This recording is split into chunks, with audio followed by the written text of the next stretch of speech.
আসসালামু আলাইকুম প্রিয় দেশবাসী, যারা আমার ভিডিওটা দেখছেন তাদেরকে বলছি, আজকে শুক্রবার মসজিদে গেছি।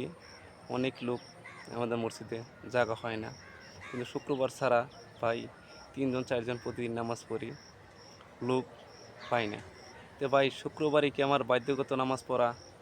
সারা সপ্তাহ 5 ওয়াক্ত নামাজ কি আমাদের পড়া নিষেধ?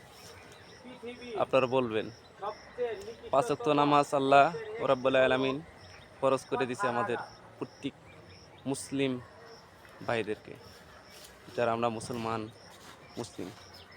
ইনশাআল্লাহ আমি বলবো সবাই নামাজ পড়বেন।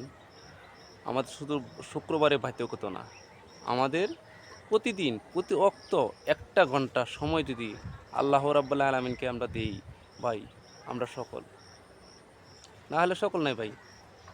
প্রতিদিন মৃত্যু হয় আমাদের, প্রতিদিন মৃত্যু হয় ঘুমের ঘরে। যদি একবার না উঠি তো শেষ, কি হিসাব দিব ভাই? চিন্তা ভাবনা করে দেখবেন আপনারা আমার কথাগুলো। আমরা যে মুসলমান শব্দ বলি ভাই, এই শব্দের গুরুত্বটা অনেক বড়।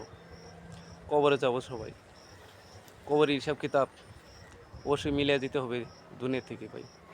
অবশ্যই হিসাব করবেন। শুক্রবারে শুধু আমরা বাধ্যগত না, 5 ওয়াক্ত নামাজ পড়ার চেষ্টা করবেন। অবশ্যই আল্লাহ আখিরাতের ভাইরাল করে দেবে আপনাকে।